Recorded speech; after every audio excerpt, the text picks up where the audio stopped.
Assalamualaikum warahmatullahi ta'ala wabarakatuh. Alhamdulillah nahmaduhu wa nasta'dihi wa nastaghfiruh wa na'udzu billahi min syururi anfusina wa min sayyiati a'malina. Man yahdihillahu fala mudilla lahu wa man yudlil fala hadiya lahu.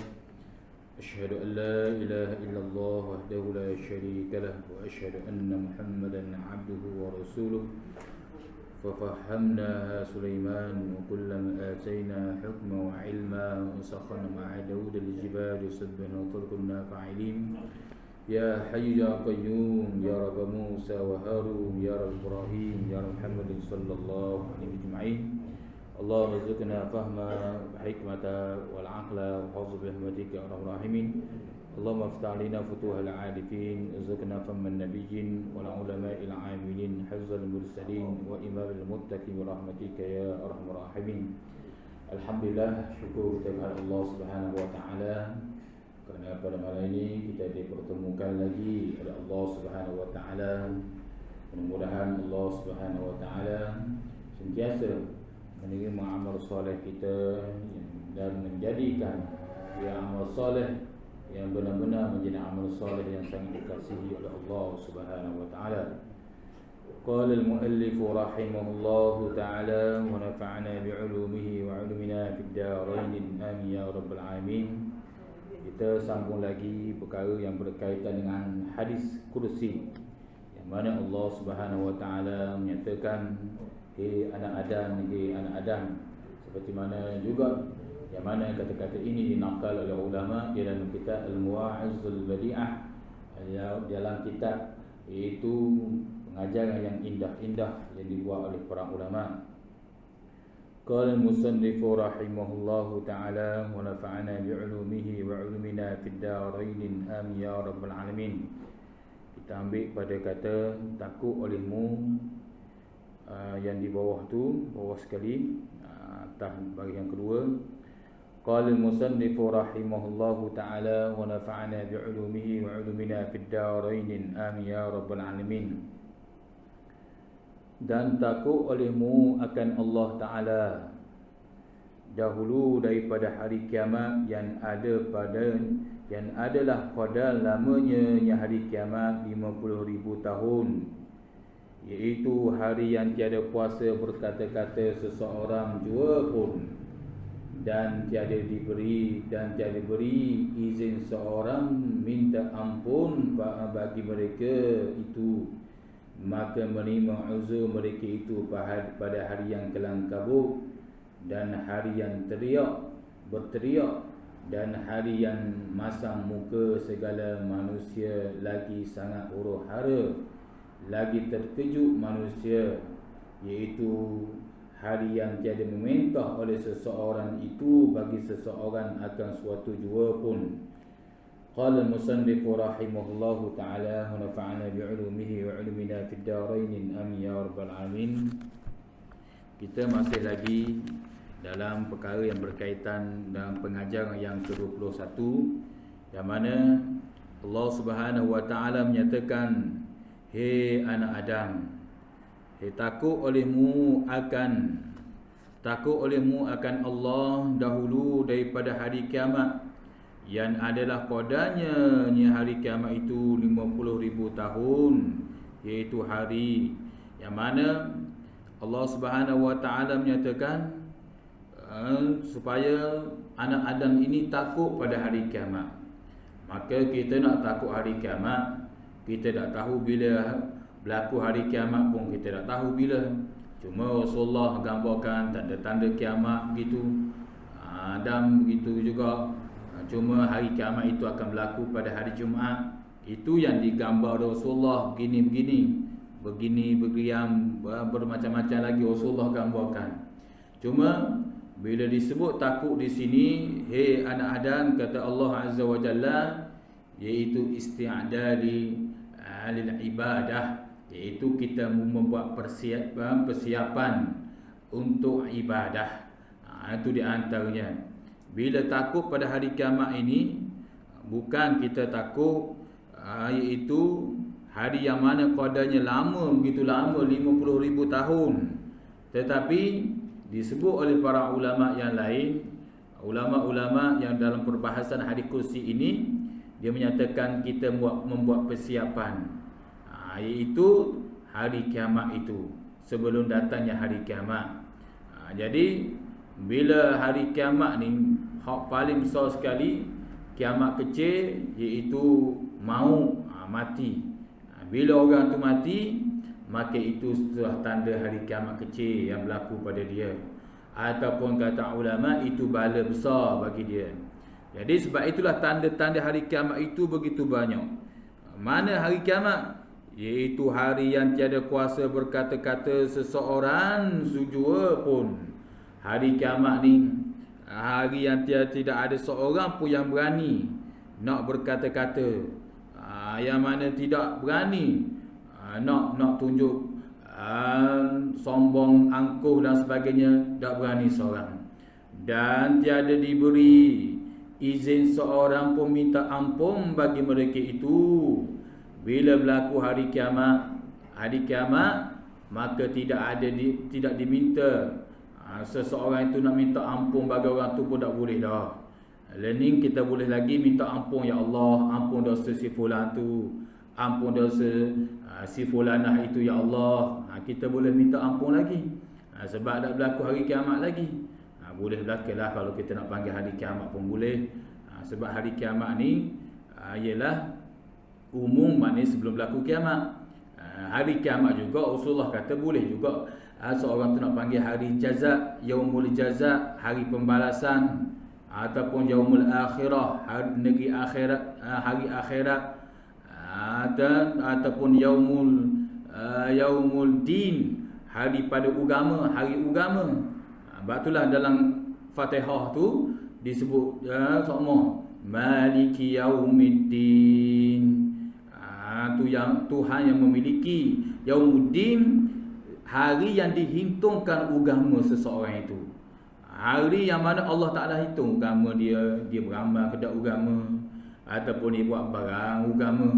Tentang urusan lain dia bersungguh, tapi urusan agama buat barang saja, tak beramal dan sebagainya. Itu hari Yaumuddin. Ataupun satu lagi dalam surah, iaitu Yaumut Tarabun. Yaumul Tarabun, iaitu hari sangkaan manusia. Manusia suruh sangka di atas dunia, manusia suka sangat sangka bahawasanya Allah Ta'ala ampun dosa aku. Sedangkan dia buat maksiat pada Allah, dia malah buat ibadah. Dia berasa Allah Ta'ala ni suka pada aku ni. Dia buat maksiat pada Allah, tapi dia suka kuasa Allah Ta'ala ni, iaitu Allah Ta'ala ni suka, iaitu mendapat keampunan aku. Sebab itulah Rasulullah bila ditanya orang yang cerdik, orang yang bodoh itu, Rasulullah menyatakan isti'dalil maut qabla nuzulul maut. Orang yang cerdik itu orang yang membuat persiapan sebelum turunnya kematian, ataupun sebelum datangnya kematian. Itu orang cerdik. Orang yang bodoh itu ialah orang yang watamanna 'ala Allah, ataupun man atba'a hawa, orang yang sentiasa mengikut hawa nafsunya, watamanna 'ala Allah, mereka berangan-angan Allah Ta'ala ampun. Dia sedangkan dia buat maksiat pada Allah, malah buat ibadah, dia kata Allah Ta'ala ampun aku ni. Dia hari manusia suka sangka. Banyak lagi, sehingga ulama kata ada 40 nama hari kiamat itu. Hari kiamat itu, hari kiamat, Yaumul Jaza, Yaumuddin. Banyak lagi dalam kitab-kitab tafsir, banyak disebut oleh para ulama. Cuma hari itu yang mana manusia tidak boleh minta ampun bagi mereka. Mereka itu bagi sesiapa saja. Sebab itulah di dunia Rasulullah menyatakan dalam hadis yang lain, adalah hadis Nabawi, hendaklah kamu sentiasa banyak minta ampun bagi diri kamu, dan minta ampun juga bagi diri orang lain, yakni diri saudara kita. Sebab Rasulullah bila sahabat tanya apa kelebihan wahai Rasulullah, Rasulullah menyatakan Allah Ta'ala akan ampun dosa bagi tiap-tiap orang muslimi dan muslimat kalau kita minta ampun, itu di antaranya. Bolehlah kalau kita sama ada kita minta ampun dalam doa kita ke, ataupun minta ampun dalam istighfar kita ke, Allahumma anta, iaitu astaghfirullahalazim li wa liwalidayya wa li masyayikhina, ya Allah ampunlah dosa aku, oleh bagi kedua ibu bapa aku, wa li masyayikhina, ahli keluarga kaum kerabat aku, wali muallimina, begitu juga guru-guru aku yang mendidik aku sehingga aku pandai, yang mana mereka tu mengajar aku daripada kecil sampai ke besar. Tu di antaranya wali masyaikhina wal muallimina wali muslimina wal muslimat. Tu minta ampun juga bagi muslimin dan muslimat. Hak yang mana? Al ahya, sama ada hak hidup, wal amwat, dan begitu juga hak mati dah. Maka kita disuruh sentiasa minta ampun. Itu di antaranya. Bila mari hari itu, hari kiamat ni, manusia tidak boleh minta ampun dari sesama dia. Itu di antaranya. Maka menerima uzur mereka itu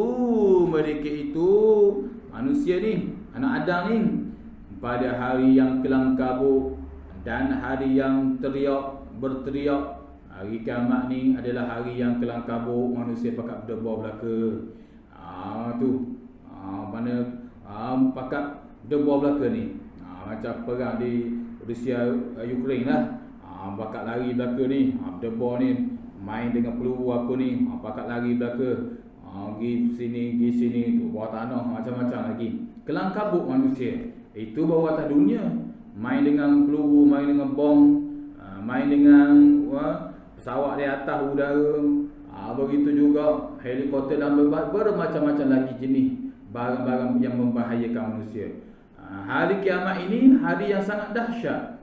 Ketika itu manusia hitung, manusia duk fikir aku ke syurga ataupun aku ke neraka. Tapi orang yang beriman, yang beramal soleh di dunia lagi, mereka istiqamah, mereka sentiasa ju'alal ibadah, mereka sentiasa lapor kepada ibadah ataupun lapor kepada rahmat Allah, mereka itu tenang saja hari kelam kabut itu. Itu di antaranya, itu di antara disebut oleh para ulama. Itu hari yang kelam kabut. Dan hari yang berteriak, hari kiamat juga manusia akan berteriak, bertepiknya, na'udzubillah min zalik.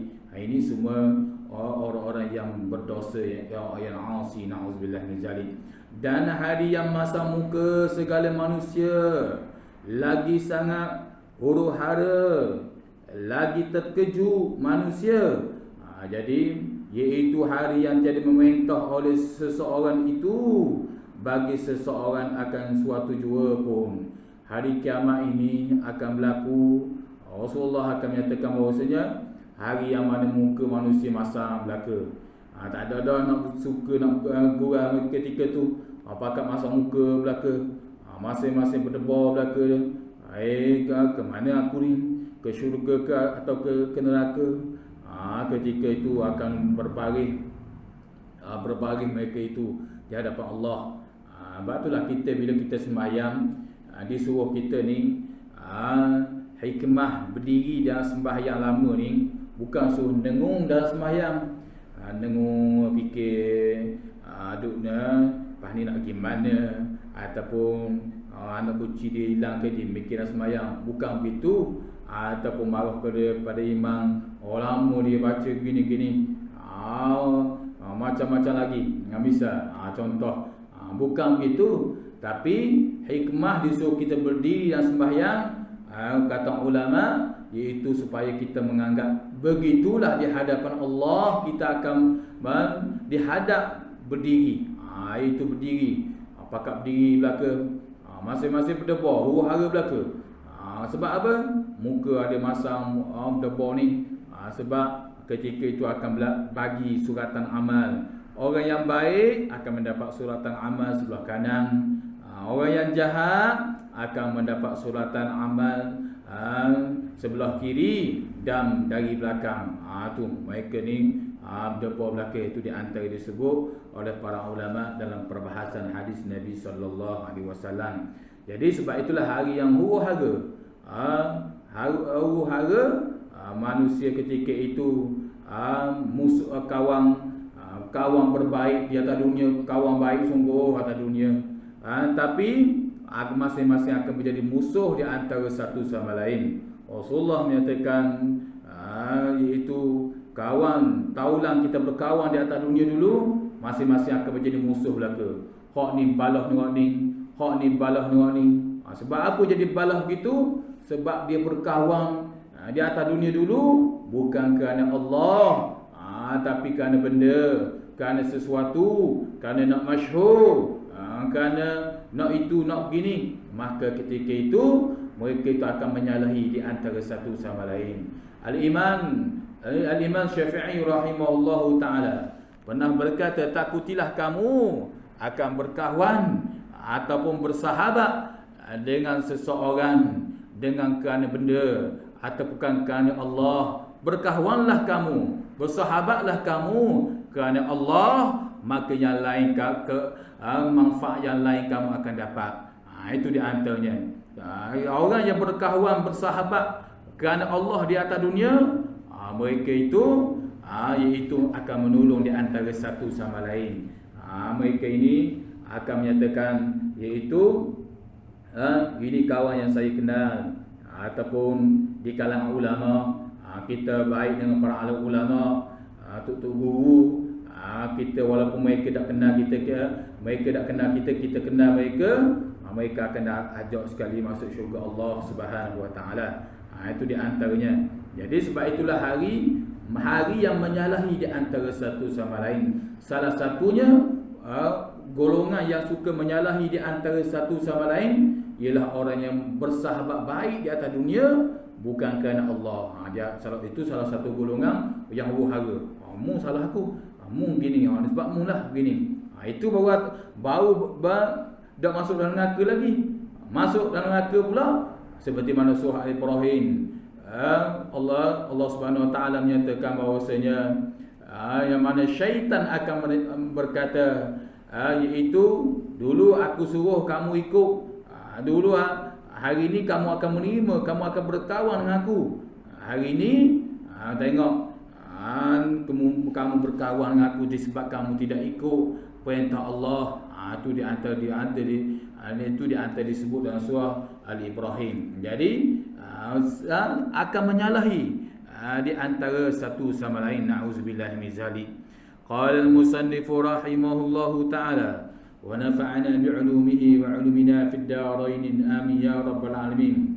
Iaitu hari yang tiada memerintah oleh seseorang itu bagi seorang akan suatu jua pun. Jadi hari kiamat juga di antaranya hari yang tiada seseorang pun yang berani memerintahkan. Tak ada. Sebab hari itu bila manusia berkumpul, Tuhan akan tanya semua. Tuhan tanya,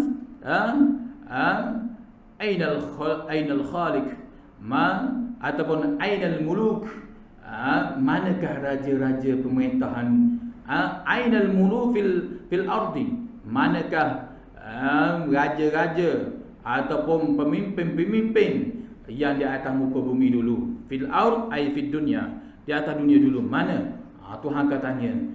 Maka ketika itu para pemimpin, para pemerintah di atas dunia dulu pakat tunduk belaka. Tak berani.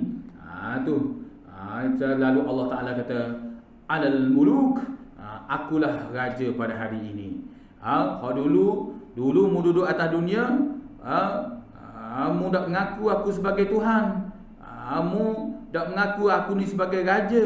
Hari ini aku raja segala-galanya. Mentang-mentang kamu diberi kekuasaan, kamu diberi jawatan, kamu lupa aku. Kamu tak kenal akulah sebenarnya hari ini. Pakak tunduk belaka. Na'udzubillahi min zalik.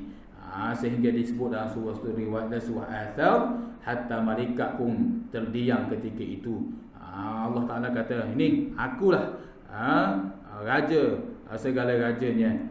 Sebab itulah disebut dalam sebuah kitab yang disebut oleh Al-Imam Zakaria Al-Ansari, yang mana Al-Imam Zakaria menyatakan Allah Ta'ala sudah mendidik manusia di atas dunia lagi.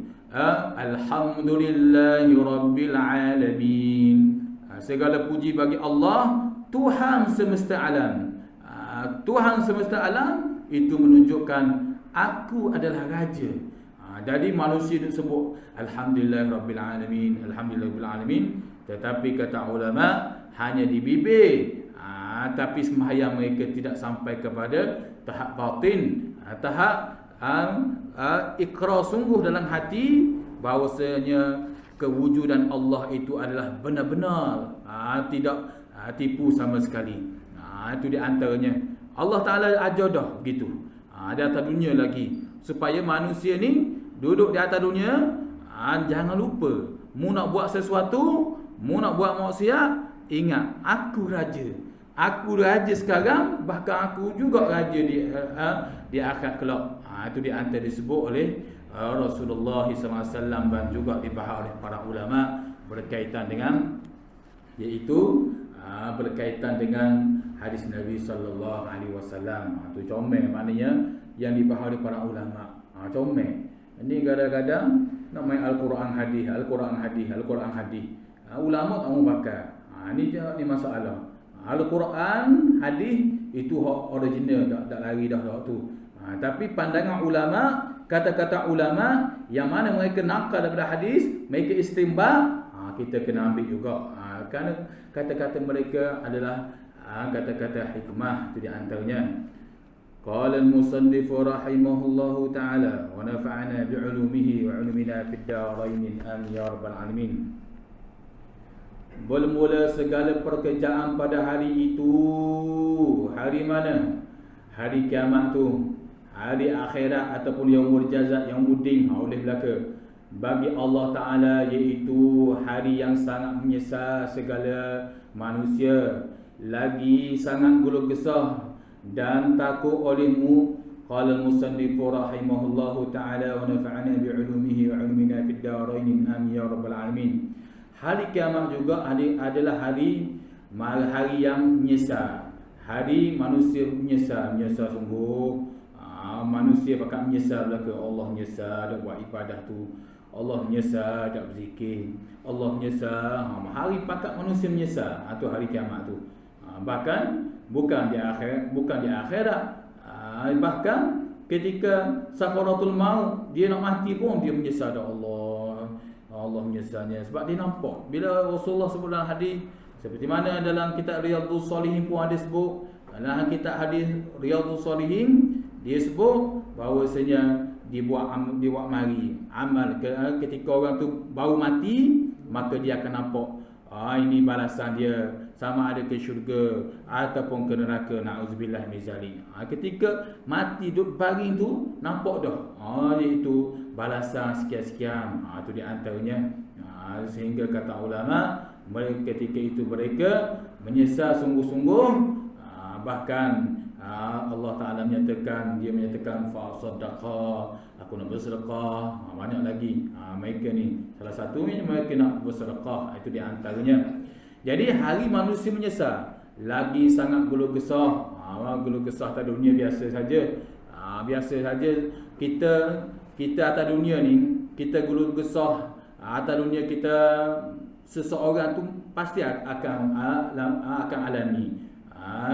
Manusia, kata ulama seperti mana Imam Ghazali, manusia tidak lari daripada guluh gesah, sebab manusia ni bersifat dengan ta'ajil, iaitu bergupur-gapah.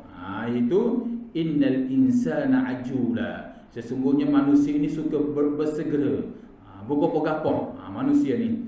Jadi hari hak tu diciptaan manusia tu guluh gesah dah, maka lebih-lebih lagi pada hari kiamat manusia lebih-lebih lagi, kata ulama dalam perbahasan hadis Nabi sallallahu alaihi wasallam juga. Dan qala al-musannif rahimahullahu taala, dan takut olehmu akan hari yang di dalam itu runtuh segala bukit dan nyata segala balasan, yakni balasan, iaitu dan nyata segala balasan, dan segera gelincir matahari dahulu daripada halulintah dan neraka. Qala musannif rahimahullahu ta'ala, iaitu Rasulullah, Allah Azza wa Jalla menyatakan, wahai anak Adam, takut olehmu, iaitu pada hari yang di dalamnya itu runtuh segala bukit. Hari itu iaitu hari kiamat lah. Runtuh segala bukit, bukit bukau, gunung ganang habis runtuh, dan nyata segala balasan. Manusia akan dapat balasan belaka. Hak baik akan dapat baik, hak jahat akan dapat jahat. Dan segala gelincir matahari segera, matahari akan gelincir jatuh dahulu daripada halulintah. Dia akan mari halulintah macam kilat begitu. Itu disebut dalam hadis. Dan neraka, dia itu iaitu neraka akan ada timbul belaka gambaran neraka tu, iaitu hari yang jadi tua. Di dalamnya hari itu segala kanak-kanak, iaitu hari ketika itu hari kiamat ni, iaitu apa maksud? Iaitu orang ketika itu akan menjadi tua, yakni pada hari itu hari menggambarkan manusia akan menjadi syabat. Itu maksud yang disebut oleh guru saya, itu Tuan Guru Haji Rahim. Dia kata iaitu maksud dan jadi tua situ, iaitu hari ketika manusia akan tua belaka, bangkit dan tubuh kepada syabat, akan menjadi pemuda. Itu di antara disebut oleh para ulama. Qala al-musannif rahimahullahu ta'ala wa nafa'ana bi'ulumihi wa 'ulumina fid darain amin ya rabbal alamin. Ini ada uraian juga ni. Saya tertinggal apa hadis disebut oleh Tuan Guru Haji. Jadi waktu kita tinggal dululah. Tak berapa nampak waktu tu. Hari yang jadi tu cikgu nampak kan tu? Cikgu nampak. Kadang dia baca ni, kadang dia mari nampak, kadang tak nampak kadang. Kalau tak nampak, biar dulu kita tinggal dulu, kita ambil belas getah. Cikgu nampak kan dia tu? Tu. Rumah. Jadi kita tinggal lah. Kalau nak sedap, ada perbahasan yang lain. Hak Tuan Guru Haji Rahim, arwah Tuan Guru Haji Rahim, hak bagi dalam getah tu. Ada nak bawa dah saat ni tinggal. Jadi kita tinggal dulu satu perkataan situ. Dan qala musannif rahimahullahu ta'ala wa nafa'ana bi'ulumihi wa 'ulumina fid darain amin ya rabbal alamin. Sebab itulah kitab Jawi ni, sebenarnya kitab Jawi dia mengaji dia ni macam kita tanam pokok pisang. Pokok pisang dah mudah dapat hasil. Yang kitab Arab ni dia maknanya ibarat kita tanam pokok rambutan, hasil lambat. Tapi nisbah baca dia payah pada Arab. Itu di antara ibarat dia tu. Itu di antara. Sebab itulah kalau nak dapat ilmu cepat, mengaji kitab Jawi. Itu ibarat kita tanam pokok pisang, mudah dapat hasil. Kalau nak ilmu lambat sikit, mengaji kitab Arab. Itu di antara. Tapi ibarat dia mudah. Sebab itulah murah tu. Kalau kita tengok begitu tu, tapi kena tengok apa yang dikehendaki oleh musannif sebenar. Yang mana dalam huraian hadis kursi, ataupun saya tengok balik dalam hadis kursi apa yang disebut oleh para ulama. Qala al-musannif rahimahullahu ta'ala wa nafa'ana bi'ulumihi wa 'ulumina fid darain amin ya rabbal alamin. Dan jangan ada kamu itu seperti mereka yang berkata-kata mereka itu kami dengar, padahal mereka tiada mendengar mereka itu seperti munafik. A'udzubillahi min zalik. Kata Allah Azza wa Jalla dalam hadis kursi, wahai anak Adam, jangan ada kamu itu seperti mereka yang berkata mereka kami dengar, padahal mereka itu tiada mendengar, seperti orang munafik. Orang munafik ni Allah Ta'ala menceritakan mereka menyatakan kami dengar. Dia dengar, tapi dia tak buat. Ini setengah daripada ciri-ciri orang munafik. Kalau kita tengok dalam Al-Quran jelas dah hak tiga perkara tu. Mana? Apa? Innal munafiqina yukhadi'una Allah huwa khadi'uhum wa idza qamu ila shalah qamu kusala yura'una an-nas. Orang munafik ni Allah Ta'ala sebut dalam surah An-Nisa, yang mana mereka ini bila mereka sembahyang kusala, malah makan, rajin selalu makan. Kusala, malas. Yura'u, sifat kedua, mereka ni nak tunjuk-tunjuk ibadah kepada manusia. Tu. Dan sifat ketiga, yadhkurunallaha illa qalila. Mereka ni ingat Allah ataupun sebut Allah sedikit sangat. Itu setengah daripada sifat-sifat orang munafik. Salah satu lagi, seperti mana disebut juga dalam hadis kursi, orang munafik ni dia suka dengar. Dengar, dan mereka ini pada hakikat mereka tidak mendengar. Orang munafik zaman Rasulullah, mereka dengar apa Rasulullah kata begini, tapi dia menafikan. Depan Rasulullah, yazhirul Islam, mereka zahir Islam. Islam gini. Tapi ayatul iman, mereka menyembunyikan keimanan kepada Allah Subhanahu wa taala. Itu di antaranya. Sebab itulah kalau bila kita mendengar sesuatu tu, kita ada azam tu lain. Ada azam. Imam Ibn Hajar kata ada azam, ada cita-cita. Kalau nak kata niat, ada iktibar niat. Kalau kita dengar sesuatu ilmu, bisa kata insya-Allah aku nak beramal. InsyaAllah nak beramal. Sebab itulah kalau kita dengar sesuatu ilmu, katakanlah insya-Allah aku nak beramal. Itu disebut oleh para ulama. Supaya kita tak jatuh kepada golongan orang munafik. Mereka mendengar tapi mereka abaikan. Tapi kalau kita dengar ilmu, insya-Allah aku nak beramal, maka ke mana-mana pun Allah Ta'ala akan beri pertolongan bagi mereka. Bagi mereka itu di antara disebut oleh para ulama.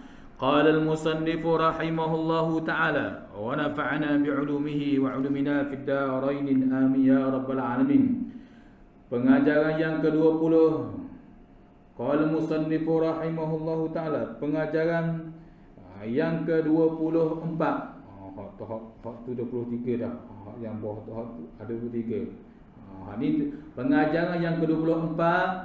Berkata Allah Ta'ala, yakni dalam hadis kursi lagi, hei anak Adam, hei segala mereka yang percaya akan Allah, sebut olehmu, hei anak Adam, akan Allah Ta'ala akan sebagai sebut yang banyak. Jadi Allah Ta'ala pesan hadis kursi, wahai anak Adam, mudah percaya aku ni sebagai Tuhan, mudah mengaku aku ni sebagai Allah, ataupun mu sebagai agama Islam, sebutlah aku wahai anak Adam, sebab aku saja akan dapat tolong kamu. Manusia tidak akan boleh tolong kamu. Kalau manusia hak tolong kamu, hak buat kamu begini itu majazi saja. Tipu belaka. Majazi maknanya. Hak hakiki, hak sungguh adalah pertolongan Allah Subhanahu wa taala. Sebab orang yang tolong kamu itu adalah Allah yang menggerakkan dia. Itu majazi. Pertolongan manusia itu majazi. Maknanya itu begitu. Tapi berterima kasihlah. Bukan orang tolong kita tak berterima kasih, takut masuk pula dalam hadis Nabi. Rasulullah kata, man yashkurillah yashkurin nas. Barang siapa yang bersyukur pada Allah, yakni dia berterima kasih pada manusia. Yakni bila orang tolong kita, bagi pada sesuatu bagi kita berterima kasih. Maka tanda kita bersyukur pada Allah, kita berterima kasih pada hamba Allah. Itu kena jaga juga. Hak syariat kena jaga, hak hakikat kena ambil kira juga. Itu di antaranya. Kalau duduk makan syariat saja tak boleh. Makan hakikat kena ambil bahawasanya hakikat itu adalah pertolongan Allah, supaya hati kita dekat dengan Allah. Itu maksudnya. Itu di antaranya. Qala al-musannif rahimahullahu ta'ala wa nafa'ana bi'ulumihi wa 'ulumina fid darain amin ya rabbal alamin. Maknanya Allah Ta'ala menyatakan, sebut olehmu akan Allah, akan sebut yang banyak, dan ucap tasbih olehmu akan Allah Ta'ala pada pagi-pagi dan petang-petang. Hei Musa anak Imran, hei Musa yang mempunyai kitab, yakni kitab Taurat, dengar olehmu akan perkataanku, bahwasanya aku itu Allah Ta'ala yang mempunyai agama yang tiada antaraku dan antaramu itu juru bahasa. Khabar olehmu akan orang yang makan riba itu dengan marah daripada Tuhan yang bernama Rahman, dan dengan berganda-ganda azab neraka Allah Subhanahu wa Ta'ala. Jadi Allah Ta'ala menyatakan bahawasanya, hei anak Adam, ucaplah tasbih olehmu akan pada pagi-pagi dan petang-petang. Kalau kita tengok dalam Al-Quran ni banyak Allah Ta'ala sebut yusabbihu sabbaha lillah, sabbih isma rabbikal a'la. Banyak disebut sabbah ataupun yusabbihu ay tanzilillahi azza wa jalla, iaitu nak menyucikan Allah Subhanahu wa taala. Banyak dalam Al-Quran nak menyucikan Allah Ta'ala. Sebab itulah tak boleh nak kata Allah Ta'ala tu bertempat di atas arasy, ada cara hissi, tak boleh. Kalau kita kata bangsa Allah Ta'ala bertempat di atas arasy kerana maknawi ketinggian Allah, seperti mana Imam Malik sebut, itu tak ada masalah. Ini kata Allah, duk zat Allah ni. Ni banyak golongan. Ni banyak golongan iaitu nak menzatkan Allah. Dia kata Allah Ta'ala ni ada jiring cara Allah, zat cara Allah. Itu di antaranya. Itu bahaya. Jadi sebab itulah apa yang disebut oleh ulama khalah itu lebih baik, maknanya nak memperbetulkan begitu. Kalau kita tengok ulama salaf pun tak je masalah juga fahaman salaf, tapi hak yang salah, hak tipu ni banyak ni. Dia mengaku salaf tapi fahaman dia bukan ikut salah hak sebenar. Salah hak sebenar tak mensifat Allah itu duduk atas arah. Ni duduk bising, duduk marah ke Ustaz Azhar kata kapi yang duduk kata Allah duduk atas arasy. Betul sungguh. Kalau kita sifat Allah sebagai zat arah tu Allah Ta'ala yang empat malaikat yang menanggung. Tiba-tiba kita kata Allah duduk atas tu cara zat. Kapilah, nauzubillah min zalik. Sebab itulah kalau kita dengar berlaku gini, iaitu kita jangan ambil tahulah. Golongan hak jenis gini ni banyak duk belah pasir dengung, belah pelih, belah nunung. Kita tak ambil tahulah. Kalau dia betul-betul nak tahu fahaman begitu, kalau dia berani, apa dia tak canggah mufti Terengganu ke mufti hak lain Selangor dan sebagainya. Sebab itulah kalau kita tengok ada berlaku kekhilafan ini, kita tengok pandangan hak mufti itu. Itu hal lebih tepat. Kalau hak dalam YouTube, hak ni dah bahas begini, hak ni begini, hak yang taqiyah pun ada fahaman. Nauzubillah min zalik, macam-macam. Jadi sebab itulah kita tengok dalam kitab ni juga banyak disebut sabbah, iaitu menyucikan Allah Subhanahu wa taala, iaitu ucap tasbih. Ucap tasbih itu subhanallah. Diri kita sebut subhan. Sebenarnya subhan besar dah, subhan tu maha suci Allah. Tapi bila kita subhanallah dibuat lamari pula lafaz Allah, itu nak menunjukkan jangan sama sekali menyamai Allah dengan sesuatu yang lain. Laisa kamitslihi syai'un. Itu di antaranya. Sebab itulah penting juga mengaji bab akidah ni. Itu di antaranya. Lebih lagi anak muda lah. Kita kadang-kadang sayang anak muda kadang kalau terjerat, terperangkap dengan fahaman-fahaman yang menyifatkan Allah berjiring, Allah ni begini, na'udzubillah min zalik. Itu di antaranya.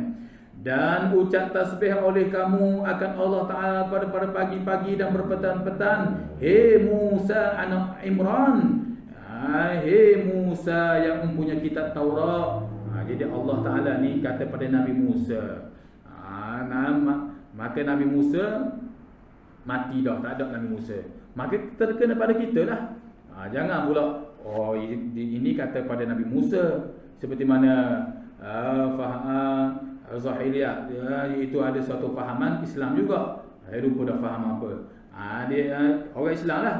Dia kata tiap-tiap barang yang terkena pada Nabi itu Nabi. Kita tak terkena, maka itu fahaman yang salah. Tiap-tiap ditujukan kepada Nabi, itu bukan bermaksudnya Nabi itu buang makam dia rendah ataupun mengurangkan sifat basyariah dia. Tidak. Macam kita kata Nabi Muhammad. Nabi Muhammad berkahwin, Nabi Muhammad tidur, Nabi Muhammad makan, minum, tapi tidak hilang sifat basyariah dia tu. Itu di antara. Maka begitu juga bila disebut sebagai Nabi Musa anak Maryam, anak Imran, iaitu ditujukan kepada umat. Maka kita kena juga apa? Dengar olehmu akan perkataanku bahwasanya aku itu Allah yang mempunyai agama yang tiada antaraku. Wahai anak Adam, aku ni mempunyai agama yang tiada antaraku dan antaramu itu juru bahasa khabar olehmu, iaitu wahai Nabi Musa, khabar olehmu. Apa Allah Ta'ala nak khabar ni? Khabar olehmu orang yang makan riba itu dengan marah dengan Tuhan yang bernama Rahman. Allah Ta'ala kata, aku nak beri amaran kepada orang-orang yang makan riba ni. Na'udzubillah min zalik. Dan dengan berganda-ganda azab. Orang yang makan riba ni bukan setakat Tuhan memurka, bahkan azab dia berganda-ganda. Di dunia lagi tidak ada berkat pada rezeki dia ataupun daripada sumber dia. Na'udzubillah. Itu di antaranya. Qala al-musannif rahimahullahu ta'ala wa nafa'ana bi'ulumihi wa 'ulumina fid darain amin ya rabbal alamin.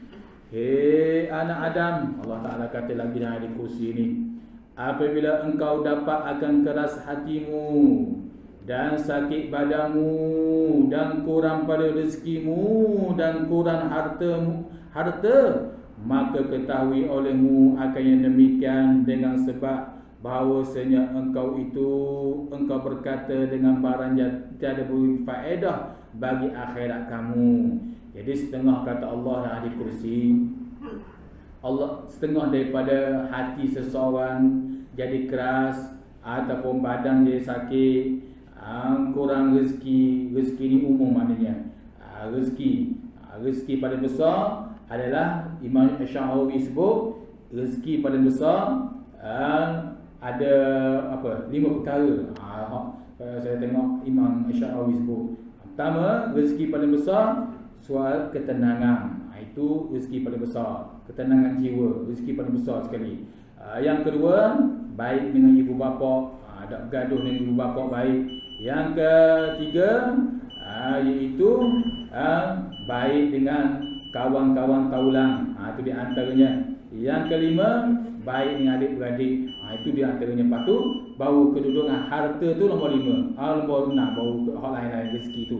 Jadi bila kurang pada rezekimu itu dan kurang hartamu, maka ketahuilah bahawasanya yang demikian, bahawasanya engkau berkata dengan barang yang tiada faedah bagi kamu. Setengah Allah Ta'ala beri tidak beri keberkatan hidup pada seseorang, rezeki kurang, badan sakit, hati jadi keras, disebabkan kita banyak cakap benda yang tidak beri faedah pada akhirat. Itu di antaranya. Kita tengok hadis Nabi SAW, banyak Rasulullah cerita, iaitu berkatalah perkara yang baik atau yang menyukai saudara kamu, itu tak menjadi masalah, tapi kurangkan bercakap perkara yang tidak memberi faedah pada akhirat. Tetapi ditambah pula oleh para ulama yang lain, kalulah kita bercakap perkara yang tidak memberi faedah pada akhirat, tapi nisbah mulut kita tu zikrullah banyak dah, banyak zikir banyak, tapi kita bercakap kadang-kadang tidak memberi keuntungan pada akhirat, tapi untuk kebahagiaan saudara kita, nak menyukai saudara kita berkurang, itu tak masalah hak tu. Hak ni perkataan yang tidak beri faedah pada akhirat, bahkan dapat dosa. Itu lebih lagi. Ya, hati jadi keras. Sebab itulah hati jadi keras berpunca daripada cakap yang tidak beri faedah. Sebab itulah syarrul kalam. Imam Ghazali nakal dalam kitab Ida Saliti pun ada, dan kitab hal lain pun ada. Imam setengah daripada sifat mazmumah syarrul kalam, iaitu kathratul kalam, banyak cakap perkara yang tidak beri faedah. Itu di antara disebut oleh para ulama berkaitan dengan hadis Nabi sallallahu alaihi wasallam. Qala al-musannif rahimahullahu ta'ala, hei anak Adam, tiada dibetullah agamamu hingga betullah lidahmu, dan tiada betullah lidahmu hingga engkau malu daripada Tuhanmu. Hei anak Adam, apabila engkau tilik pada ghaib segala manusia, padahal engkau lupa akan ghaib dirimu, maka sebenarnya engkau gemar akan suruhan syaitan dan engkau marah akan suruhan Tuhan yang bernama Rahman. Hei Tuhan, hei anak Adam, jadi betul agama hingga betul lah lidahmu. Jadi kita berhenti di situ. Hei anak Adam, Allah Ta'ala menyatakan lagi dalam hadis kursi, hei anak Adam, jadi betul agama hingga betul lah lidahmu. Jadi mudah-mudahan apa yang kita dengar pada malam ini mudah-mudahan ini manfaat pada kita semua. Mudah-mudahan kita semakin takrib dengan Allah dan semakin dekat dengan Allah. Mudah-mudahan Allah Ta'ala sentiasa membimbing kita dan menjadikan kita hamba-hamba yang benar-benar beriman pada Allah. Carilah ya Allah, niscaya Allah Ta'ala kasih kepada kita. InsyaAllah suatu hari nanti bila kita bertemu Allah Azza wa Jalla, insyaAllah akan letakkan kita dalam syurga Allah Subhanahu wa Ta'ala. Wallahu a'lam. Auzubillahi minasyaitonir rajim. Bismillahirrahmanirrahim. Fil alika majida. Ya Rabbana lakal hamdu kama yanbaghi li jalali wajhikal azim sultanik. Allahumma salli ala sayyidina Muhammad wa ala Muhammad. Allahumma inna nas'aluka 'ilman nafi'a, qalban khashi'a, wa yaqinan sadiqan, wa 'amalan salihan mutaqabbala. Rabbana atina fid dunya hasanah wa fil akhirati hasanatan wa qina 'adzaban nar. Wa sallallahu ala sayyidina Muhammad wa ala alihi wa sahbihi wasallam. Walhamdulillahi rabbil alamin. Assalamualaikum warahmatullahi taala wabarakatuh.